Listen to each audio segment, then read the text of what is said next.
when white-collar jobs go missing, why this job displacement problem is more solvable than it looks. The Soft Power Brief is a 12-part series on the problems the world is still waiting to solve. Each edition takes one hard problem from current expert analysis and runs 3 calculations on it: the crossover point, the Chokepoint Map, and the voltage test. The job is always the same. Turn it into a map of leverage for the leaders this problem most needs. This is edition 1. Briefing at a glance. The problem: AI is displacing white-collar workers faster than institutions can respond.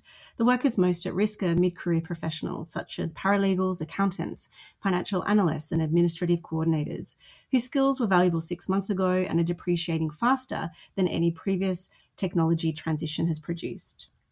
The anchor: Rajan, former IMF chief economist and former governor of the Reserve Bank of India, published "Are We Facing an AI Nightmare?" in Project Syndicate on the 10th of March 2026. His argument is there are no easy public policy responses to large-scale but not universal technological unemployment. It's rigorous, unsentimental, and stops exactly where the business decisions to act begin. The gap: Rajan maps the institutional failure. He does not calculate the market opportunity. The calculations: the crossover point: a technology-enabled transition model is already cheaper than 60 to 90 days of institutional unemployment support in most high-income displacement scenarios. The Chokepoint Map: the route to scale a solution does not require institutional permission. It already exists, for now.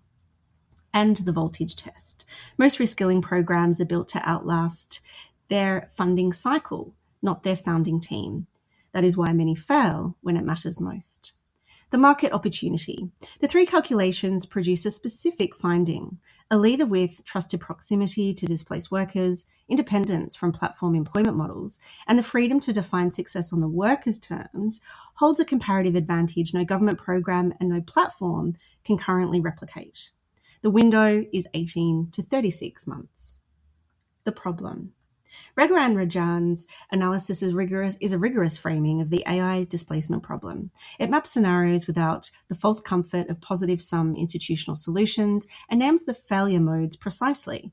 Government response will be slow, fragmented, and calibrated to political gain thresholds rather than worker needs, while technology platforms capture most of the transition value, further entrenching winner-takes-all outcomes. The problem is structurally hard because it does not belong to any single government, sector, or jurisdiction. It cuts across borders, industries, and professions. In no ways one actor is mandated or incentivized to solve end-to-end. The workers most at risk are not low-wage workers who can be absorbed into service sector employment. They are mid-career professionals with mortgages and specialized skills. They're paralegals, accountants, financial analysts, administrative coordinators, and diagnostic or decision support roles in medicine. These roles are being replicated by AI faster than policy can respond, and faster than the workers affected can self-direct their way out.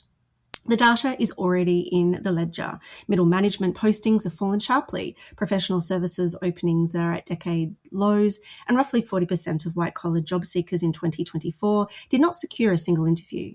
These are not projections, they are current conditions. Rajan's core argument: there are no easy public policy responses to large-scale but not universal technological unemployment. His Goldilocks scenario: AI rollout not too fast, industry not too oligopolistic, is the right frame for what institutions should be hoping for. It is not instructive for business leaders or founders deciding what to build. The gap the analysis doesn't reach is specific. Who builds the transition architecture that serves displaced workers before platforms consolidate around credential infrastructure they own? And how is it financed without waiting for government program cycles that will arrive too late? One design constraint any serious transition architecture must account for is the risk of double displacement. A worker reskilled into a role that is itself automated within 12 to 18 months has not been transitioned, they have been cycled. Evidence from existing transition programs suggests that models oriented towards verifiable, transferable skills rather than role-specific retraining are more durable against this risk. This brief shows where the gap is and what the structural requirements are. The specific design belongs to the leader with trusted access to the people. the problem affects. This is therefore not a policy question, but a soft power question for leaders with trusted proximity to the people the problem affects, independent enough to name what platforms are doing to portable work or value, and structurally positioned to move without institutional permission. Hard power attempts to solve this problem are instructive. The US Trade Adjustment Assistance Program was repeatedly defunded, restructured, and ultimately allowed to expire in 2022. The UK's National Retraining Scheme was announced in 2018 and quietly abandoned by 2020 without meaningful scale. Australia's Job Active program went through multiple reinventions and redesigned around incoming political priorities rather than persistent worker needs. These programs did not fail for lack of commitment, but because of structural features hard power cannot overcome. They were jurisdiction bound in a problem that crosses borders and sectors. Their definition of success was owned by funders and political cycles rather than workers. And they were designed for a political moment rather than the decade of displacement that followed. When the moment shifted, the program shifted with it. The workers were left where they were. Rajan's conclusion creates a starting line for this brief. Governments will move too slowly and platforms will move in their own interests, which means the decisive architecture will be built in the space in between. His analysis tells us why the system will fail displaced workers. That is where we begin, by defining in falsifiable terms what it would mean to succeed for a single worker caught in that transition, and when running the three calculations against that definition. The outcome unit, what we are calculating towards. Before any of the three calculations can be run, one requirement comes first: a precise, binary, verifiable definition of what solving this problem actually means. Not reskilled, not enrolled in a program, not placed. Those are program-owned labels. They cannot be independently verified or financed against. They let funders decide what counts as success, which is exactly when a leader's independence is most at risk. The outcome unit for AI displacement, as an example, one worker with portable verified credentials recognized across multiple employers and platforms in employment or self-employment generated income above their pre-displacement baseline, confirmed by independent income data at 18 months via open banking APIs, payroll integration, or tax data, depending on the jurisdiction.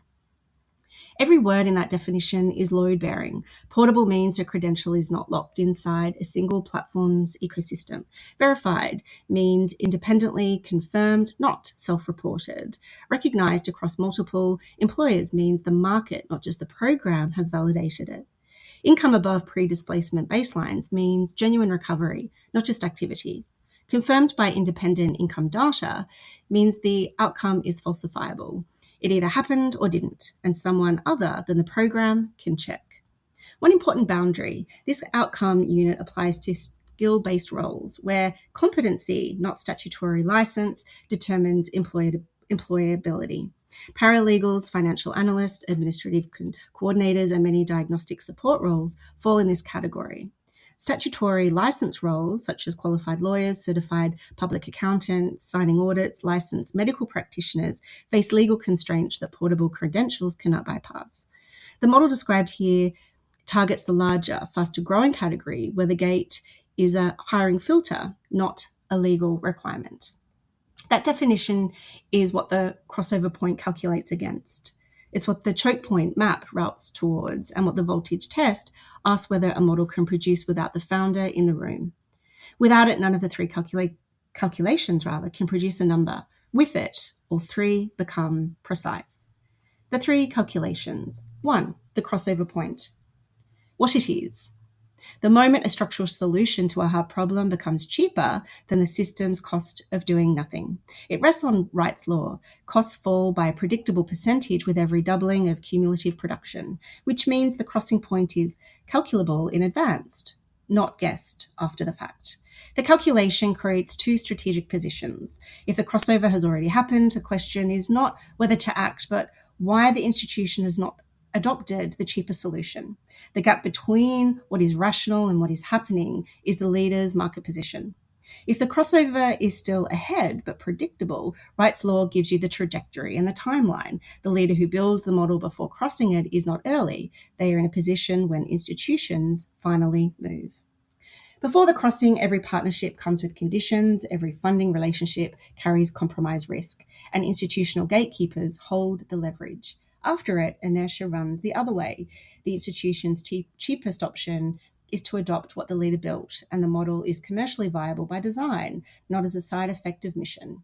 Hard problems stop looking like moral obligations and start looking like market positions. Applied to AI displacement. The legacy cost of institutional transition support, case management, in-person training programs, employment placement services runs between US $8,000 and US $35,000 per worker per year in OECD systems. That is the cost the state currently absorbs when a displaced worker enters extended unemployment. The current cost of AI-assisted skills assessment, portable credential verification, and personalized reskilling pathways design is a fraction of that, and falling as platform competition increases and AI tooling becomes commodity infrastructure. Tools that once required institutional scale, labor market data, credential verification systems, skill matching algorithms, are increasingly available at near zero marginal cost on existing digital rails. The crossing point is not hypothetical.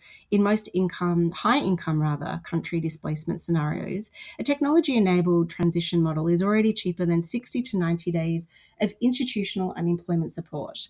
After that crossing, the institution's cheapest option is to fund the transition model rather than carry the cost of not doing so. One move that brings the crossing point forward, portable credential verification on open digital identity rails, removing the proprietary lock-in that currently keeps most reskilling outcomes platform dependent. A worker whose credentials are verified independently, not by the platform that trained them, has portable value that compounds across transitions. A worker whose credentials live inside a single platform's ecosystem is a recurring revenue model for the platform, not a transition success.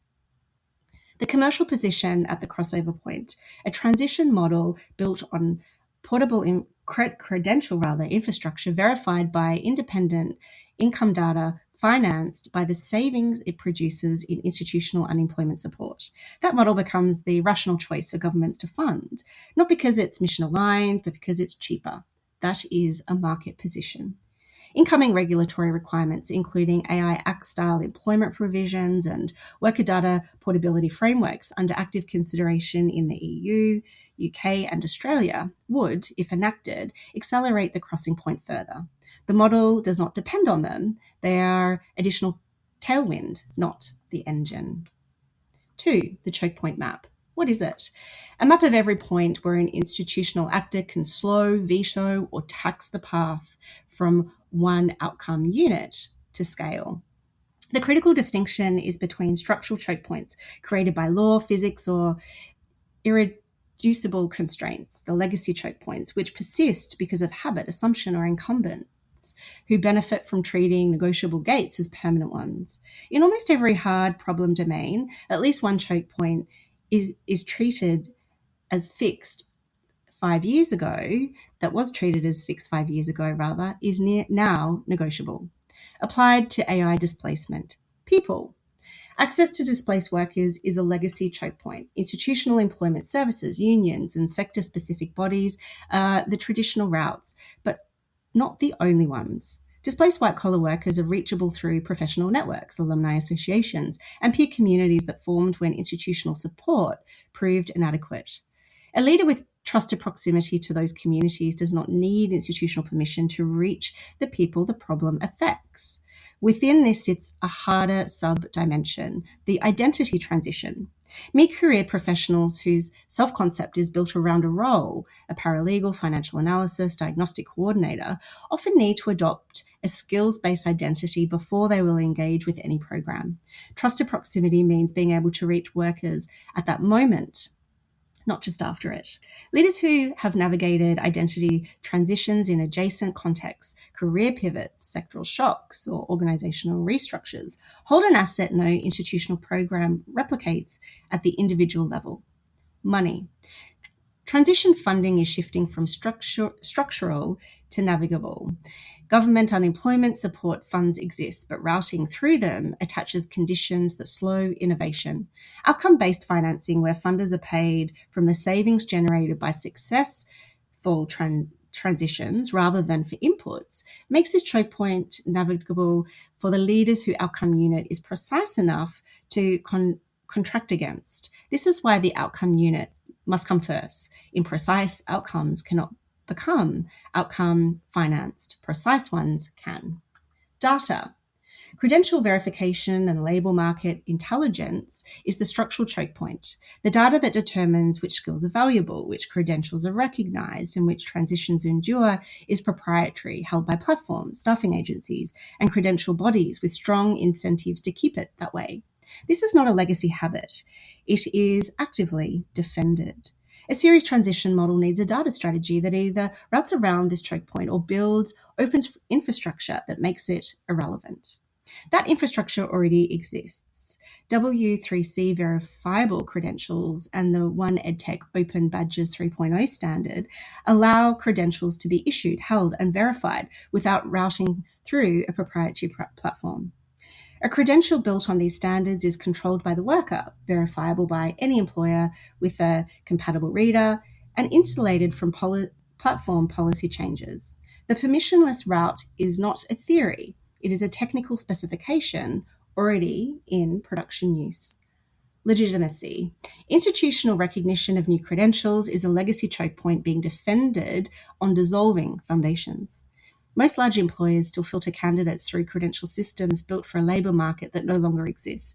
Even as the talent they need increasingly holds credentials, those filters would exclude. The pull mechanism is talent scarcity, not institutional reform. In AI-exposed occupations, such as financial analysis, legal research, and diagnostic support, the pipeline of traditionally credentialed candidates is shrinking faster than demand. Employers who cling to legacy filters face compounding vacancies. Those who update them gain early access to a growing pool of skilled, motivated, and demonstrably capable workers. Guild Education's outcome illustrates this. Employers partnering with Guild to reskill existing workers see roughly 3.5 times higher internal mobility and double the wage increases for participants, driven by retention and pipeline logic rather than altruism. The leader who builds transition models that produce verifiable, portable, skills-based credentials is not waiting for institutional legitimacy. They are building the evidence base that makes it rational for institutions to update their filters. The permissionless route. Trusted community access, plus outcome-based financing, plus portable credential infrastructure on open digital rails produces a transition model that does not require institutional program approval, proprietary platform partnerships, or legacy credential recognition to operate. That route exists now. 3. The voltage test. What it is. The test of whether a model still works when the founder is not in the room. Specifically, when the government changes, the funder pivots, the founding team moves on. Most programs fail not because the idea is wrong, but because the design was never required to answer this question. Chef dependency models built around a founder's presence, judgment, and relationships rather than replicable logic is the structural cause. Agentic AI is now scaling architecture that lets you design for the voltage test from the outset, not patch it at scale. Applied to AI displacement. Most reskilling programs fail the voltage test the same way. They're built around the expertise of a founding team, dependent on government contract cycles or philanthropic funding, and tuned to the political moment in which they were launched. When the contract ends or the moment shifts, the program ends. Workers halfway through a transition are stranded. The credential infrastructure they were building remains proprietary to the program that built it. The chef-dependent points in a workforce transition model are two. The trusted community relationships that gives access to displaced workers at the moment of maximum vulnerability, and the employer relationships that make credential recognition credible. Both are solvable at the design stage. Community trust is buildable through peer facilitation rather than expert delivery. A model that trains recently transitioned workers as guides builds distributed trust infrastructure instead of relying on the founders' relationships. Employer recognition is increasingly transferable as the evidence base for skills-based hiring accumulates. Credible evidence, not institutional mandate, is what changes behavior. Agentic AI shifts the calculation further.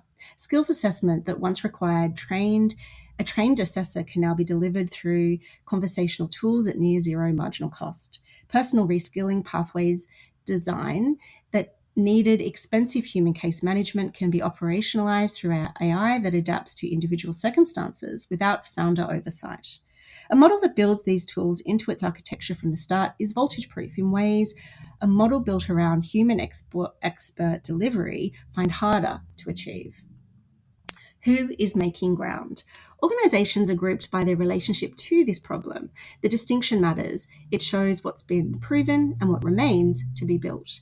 Directly addressing this problem, Guild Education directly addresses workforce transition for incumbent workers. It connects large employers to curated learning programs, routing the employer's existing education benefit spend towards business-aligned reskilling rather than ad hoc tuition reimbursements.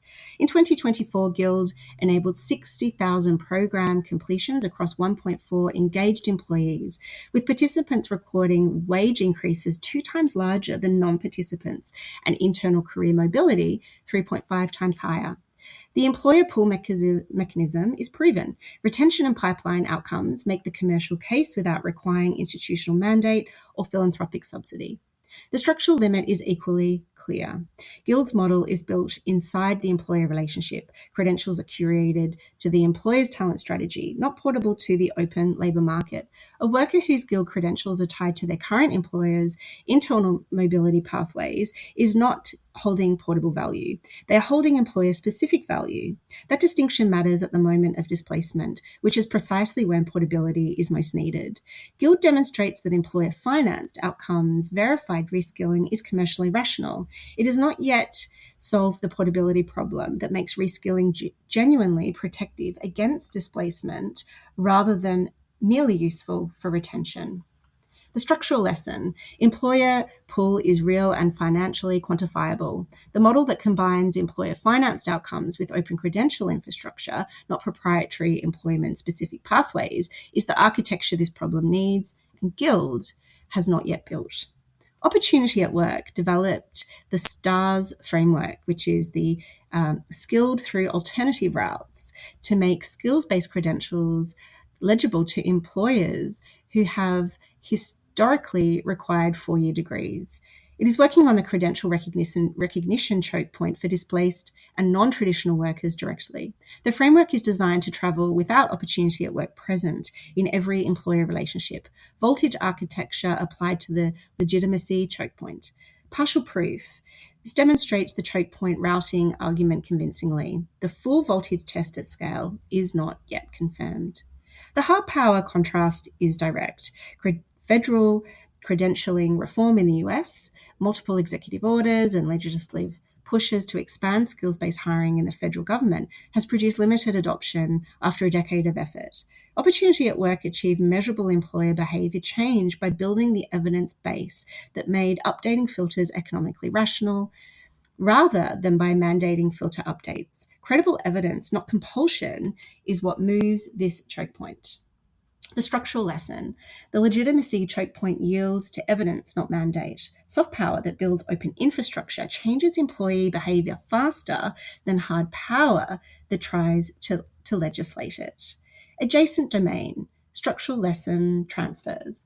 BRAC is not working on AI displacement. It has solved the voltage problem that every transition model faces. The graduation model, asset transfer, skills training, social protection, and access to financial services is designed to run without BRAC present at every site. The financial architecture recycles participant contributions rather than depending on external grant renewal. Outcomes are verifiable by independent data rather than program self-reporting. The structural logic transfers directly to a workforce transition context where the goal is verified income above baseline, not program completion rates. The structural lesson: voltage-proof design is a founding decision, not a scaling retrofit. The model built from the outset to run without its founders is structurally different from the ones that are replication mechanisms after the fact. Every major government workforce transition program of the last 2 decades was built around a political moment rather than a durable architecture, and failed accordingly when the moment passed. Brack's model outlasts governments, funding cycles, and founding teams because it was designed to from the start. Aravind Eye Care demonstrates the crossover point argument in a different hard problem domain. Aravind crossed the point at which providing eye care became cheaper than the system's cost of preventable blindness, then built a model that delivers world-class outcomes at a fraction of the cost of comparable services without philanthropic subsidy, without government mandate, and without its founding team present in every operating theatre. The structural lesson: the crossover point is not a theory, it's an empirically demonstrated phenomenon across multiple hard problem domains.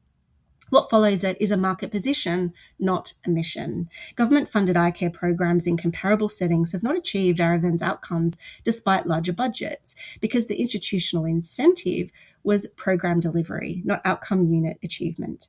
Aravind's independence from that incentive structure is what allowed it to optimize for the crossing point rather than the budget cycle. The gap.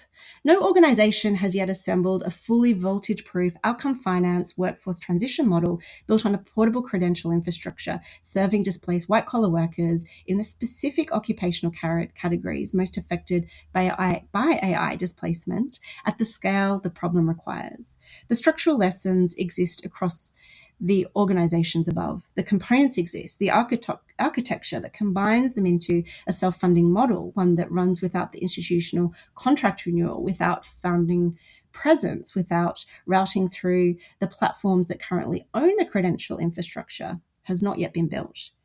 That gap is filled by soft power, not by budget or institutional mandate. Specifically, trusted proximity to displaced workers at the moment of maximum vulnerability, structural independence from the platform employment models capturing the transition, and the freedom to define success on the workers' terms rather than the funders. Rather than being sector-specific, those characteristics are held by leaders who developed them in any context where independence from a more powerful actor determined what was possible. The market opportunity. The window for building the right transition architecture is 18 to 36 months. 2 consolidation trends are closing it at the same time. First, platform M&A. In December 2025, Coursera acquired Udemy in a $2.5 billion deal, combining 2 of the world's largest workforce credential ecosystems into a single platform serving 270 million learners. Second, LLM providers, OpenAI, Google, Microsoft, are building agentic career coaching directly into operating systems and productivity suites. When AI career guidance becomes ambient infrastructure rather than a standalone product, the interface through which displaced workers navigate transition will be owned by the same firms who AI caused the displacement. Both trends narrow the window for independent credential infrastructure. 18 to 36 months is a live estimate, and the real window may be shorter. The default trajectory is already visible. Reskilling programs multiply, credentials proliferate on proprietary platforms. Workers complete programs and discover their new credentials are legible only within the ecosystem of the platform that issued them.